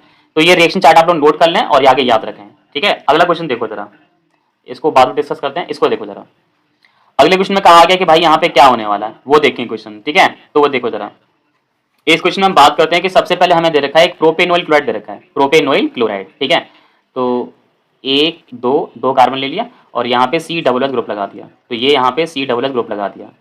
ठीक है, ये प्रोपेनोइक एसिड है, और इस कंपाउंड का जो नाम है बेसिकली वो A है। अब इसका हमें कराना है SOCl2 ट्रीटमेंट कराना है। तो SOCl2 ट्रीटमेंट कराने पर क्या होगा? OH यहाँ से हटा देगा और यहाँ पे Cl लगा देगा, तो ये क्या बन गया? ये बन गया प्रोपेनोइल क्लोराइड। क्या बन गया बेटा? ये प्रोपेनोइल क्लोराइड बन गया। अब प्रोपेनोइल क्लोराइड की रिएक्शन अमोनिया से करानी है, तो अमोनिया क्या करेगा? HCl बाहर निकाल लेगा और NH2 वहां पे आ जाएगा। ये कंपाउंड कौन सा था बेटा, ये कंपाउंड है बी। अब यहाँ पे क्या बनेगा, प्रोपेनामाइड बनेगा, सी कंपाउंड, यानी कि ये सी और यहाँ पे Cl हट के NH2 ग्रुप आ जाएगा, तो ये बन गया आपका अमाइड, तो ये प्रोपेनामाइड बन गया, ये कंपाउंड हो गया सी। इसे डालने के बाद यहाँ पे क्या डालेंगे, KOH और Br2। आज सबसे पहला question, I think second question यहीं से स्टार्ट हुआ था। KOH और Br2 कौन सा रिजेंट होता है, हॉफमैन रिजेंट होता है। हॉफमैन रिजेंट क्या करता है, कार्बोनिल ग्रुप को बाहर निकालता है यहाँ से और NH2 डायरेक्टली इससे जुड़ जाएगा, तो यानी कि यहाँ पे आ जाएगा आपका NH2 और ये क्या है, इथाइल बेंजीन है ना, C2H5NH2। करेक्ट ऑप्शन कौन सा रहेगा, 4 वाला रहेगा। तो वेरी इजी कन्वर्जन, ये आप ध्यान रखेंगे, बहुत ही इजी कन्वर्जन है। अगले को देखो जरा, which of the following reduction, मतलब इनमें से कौन सा रिडक्शन जो है वो लिथियम एल्यूमिनियम हाइड्राइड से कराया जाए तो वो सेकेंडरी अमाइन देगा। तो सेकेंडरी अमाइन किससे मिलेगा वो देखते हैं, चेक करो जरा। पहले क्या है, मिथाइल आइसोसाइनाइड, तो मिथाइल आइसोसाइनाइड लिया, CH3 और यहाँ पे N और यहाँ पे C। अभी थोड़ी देर पहले करके आए थे भाई, यहां तो कोई रिएक्शन हुई नहीं थी, याद है ना, यहां तो कोई रिएक्शन होगी ही नहीं। तो अभी यहाँ पे क्या करेंगे, LiAlH4 लिथियम एल्यूमिनियम हाइड्राइड से कराना है बेटा, है ना। आइसोनाइड से हो सकती है क्या, हो भी सकती है, स्ट्रॉन्ग है ना। तो इसको दे दो, इसको देंगे कितने हाइड्रोजन, एक हाइड्रोजन इसको और एक हाइड्रोजन इसको।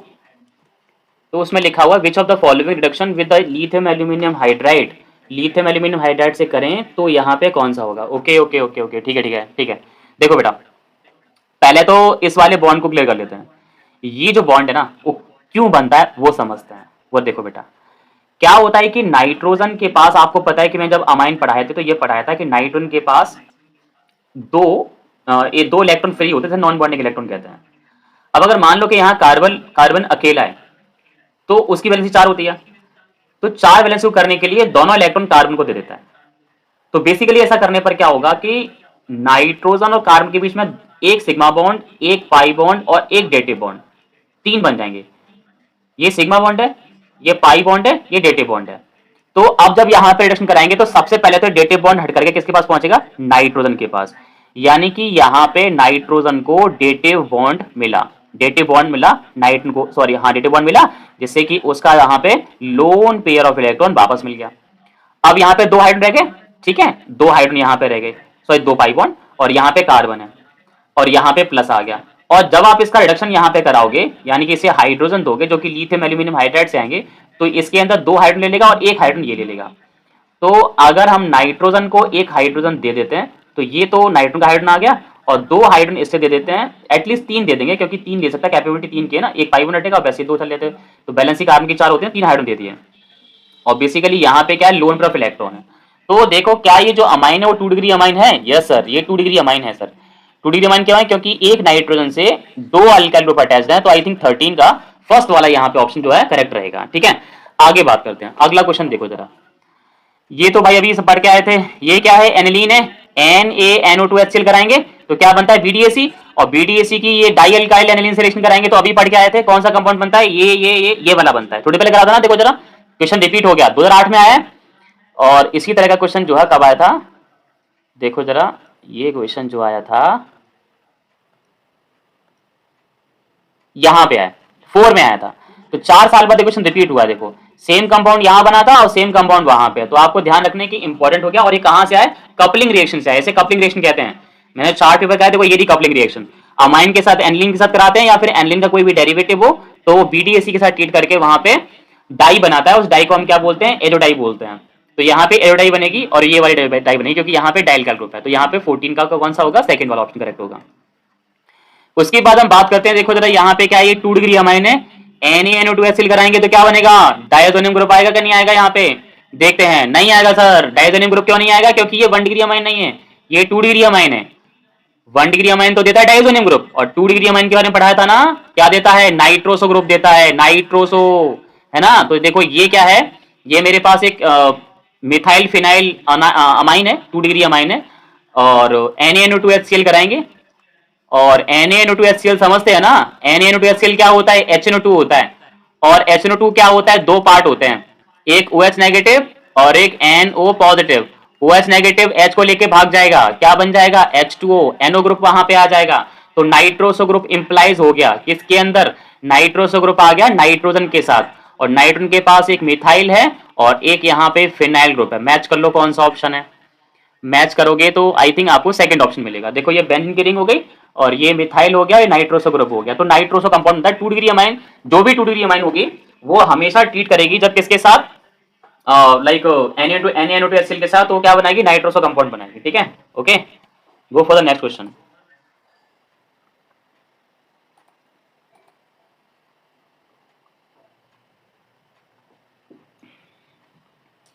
समझ में आ रहा होगा कुछ आप लोगों को। देखो 2010 में फिर से वही क्वेश्चन आ गया। देखो जरा फिर से, एनलीन हो गई, NaN2HCl करेंगे तो क्या बनेगा, BDAC, और NN डाई इथाइल अमाइन। तो ये फिर से वही क्वेश्चन आ गया बेटा। देखो जरा यहाँ पे देखो C2H5 ये फिर से हो गया, यहाँ पे C2H5 यानी कि इथाइल ग्रुप हो गया, और यहाँ पे एनलीन के लिए ये हो गए बेंजीन की रिंग। तो ये क्या करेगा, डाइजो ग्रुप बनाएगा। तो बस यहाँ पे जो मिथाइल था, देखो ये मिथाइल है, हाँ मिथाइल ही है बेटा, ME लिखा हुआ, मिथाइल है, इथाइल नहीं, मिथाइल है, CH3 आएगा।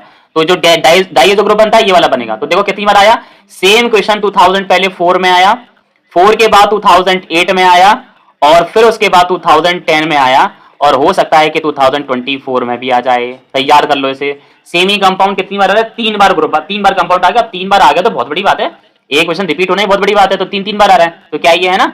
ठीक है, अगला क्वेश्चन देखो जरा, which of the following statement is about primary amine is false. मतलब इनमें से प्राइमरी अमाइन के लिए कौन गलत है। पहला पढ़ते हैं, alkyl amine are stronger base than amine ammonia. मतलब जो अल्काइल अमाइन है वो अमोनिया से ज्यादा स्ट्रॉन्ग बेस होते हैं, है ना। तो भाई ये बात तो बिल्कुल सही है, अमोनिया से ज्यादा बेसिक होते हैं। पता है क्यों होते हैं, देखो जरा, अगर हम बात करेंगे यहां पे जो बात आ गई है वो किसकी हो गई है, ये बेसिसिटी की बात हो गई है। तो अमोनिया हो या फिर अमाइन हो, उनकी जो बेसिसिटी जो होती है वो किस वजह से होती है, नाइट्रोजन के पास ये जो लोन पेयर ऑफ इलेक्ट्रॉन होता है ना बेटा, ये अपने लोन पेयर को डोनेट कर सकती है, और जब ये अपने लोन पेयर को डोनेट करेगी तो क्या बन जाएगी, साइंटिस्ट लुईस के अकॉर्डिंग बेस बन जाएगी, यानी कि लुईस बेस है। तो मतलब अमोनिया लुईस बेस है, तो ये अपना लोन पेयर दे रही है, ठीक ठाक दे ही देगी। मतलब अब उसके पास लोन है तो दे देगी, जिसको जरूरत होगी तो दे देगी। लेकिन क्या होगा कि अगर मैं यहां पे अगर हाइड्रोजन को हटा के जैसे सपोज दैट R लगा देता हूं, और आपको पता है कि R positive inductive effect show करता है, यानी कि प्लस I इफेक्ट शो करता है। प्लस I इफेक्ट में क्या होगा कि अल्काइल ग्रुप इस इलेक्ट्रॉन डेंसिटी को नाइट्रोजन की तरफ धकेला देगा, मतलब धक्का देगा। यहां पे जब ये अपनी इलेक्ट्रॉन डेंसिटी को नाइट्रोजन की तरफ धकेलेगा तो नाइट्रोजन पे धक्का लगेगा तो वो क्या करेगा, वो आगे की तरफ धकेल देगा। तो मतलब कि अल्काइल अमाइन यानी कि 1 डिग्री अमाइन में ये डोनेट करने की जो टेंडेंसी है वो ज्यादा होगी एज कंपेयर ऑफ अमोनिया के। तो समझ में आ गया कि अमोनिया से ज्यादा बेसिक होता है प्राइमरी अमाइन, यानी कि RNH2। ठीक है, अगर यहां पे सपोज दैट एक R और लगा दिया जाए तो धक्का और आएगा और डोनेटिंग टेंडेंसी और बढ़ जाएगी। इसका मतलब जो 2 डिग्री अमाइन जो होता है, 2 डिग्री अमाइन की जो बेसिसिटी होती है वो और ज्यादा हो जाएगी, R2NH, है ना। और अगर सपोज दैट यहां पे भी R लगा दिया तो यहां पे और ज्यादा बढ़ जाएगी, यानी कि जो 3 डिग्री अमाइन जो होता है वो सबसे ज्यादा बेसिक होता है। और अगर आपको अलग अलग अमाइंस में बेसिसिटी को कंपेयर करना है तो मैंने अमाइंस की बेसिसिटी के लिए एक सेपरेट वीडियो बनाई है, प्लेलिस्ट में जाकर के वहां पे बेसिसिटी ऑफ अमाइन की वीडियो वहां पे देख सकते हैं।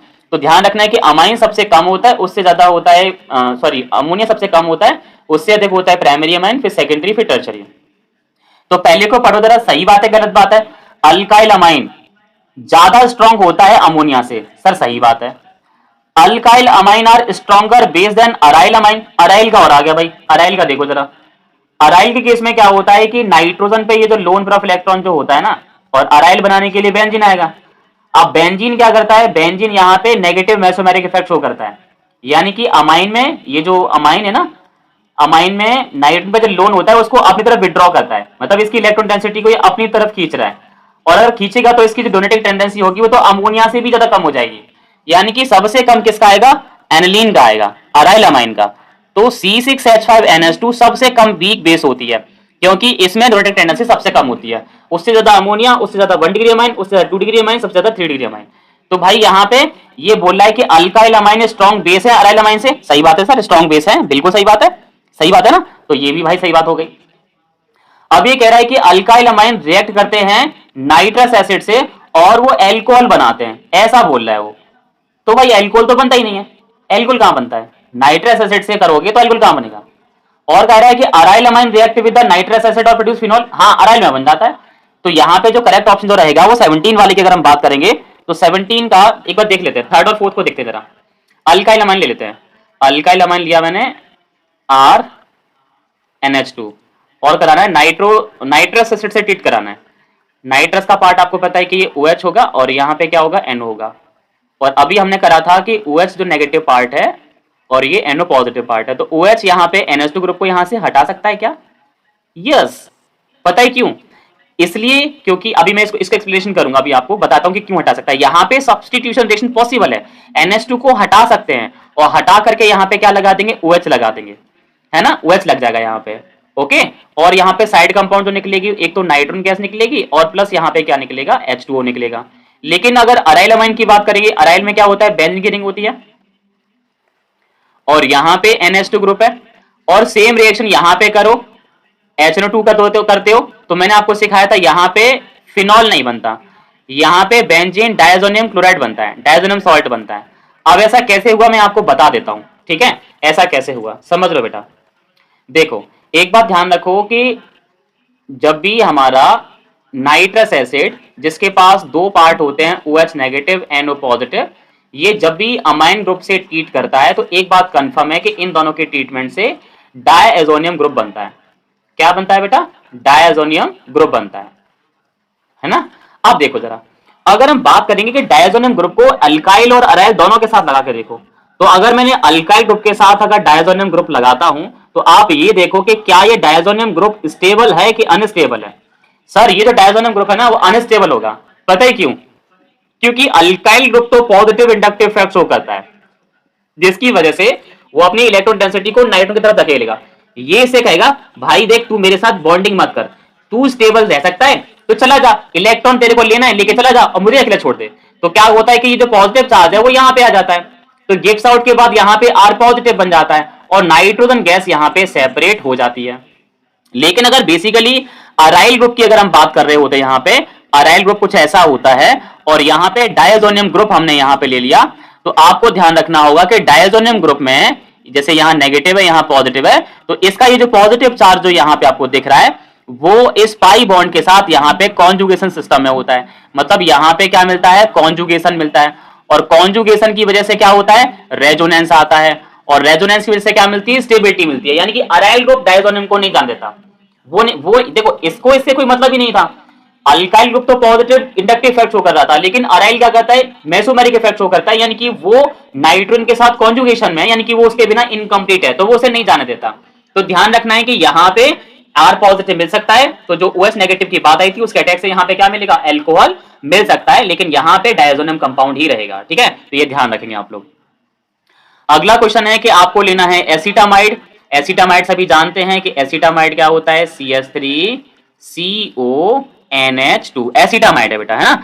अब एसिटामाइड की बात करेंगे, उसने कहा है कि treated with the following reagent separately, यानी कि इन चारों के साथ ट्रीट कर रहा है, PCl5 से, NaOH और Br2 से भी कर रहा है, सोडा लाइम से भी कर रहा है और कंसंट्रेटेड सल्फ्यूरिक एसिड से भी कर रहा है। Which one these yield the methyl amine, इनमें से कौन मिथाइल अमाइन देगा। ठीक है, चलो करते हैं एक एक करके। सबसे पहले हमने यहाँ पे क्या किया, PCl5 डाला। PCl5 क्या करेगा, अमाइन हटा करके क्या लगा देगा, Cl लगा देगा। तो यहाँ पे जो कंपाउंड बनेगा वो क्या बनेगा, CH3COCl, यानी कि एसिटिल क्लोराइड, यानी कि फर्स्ट ऑप्शन नहीं हो सकता। सेकंड हमने यहाँ पे क्या किया, सोडियम हाइड्रोक्साइड और ब्रोमीन डाला।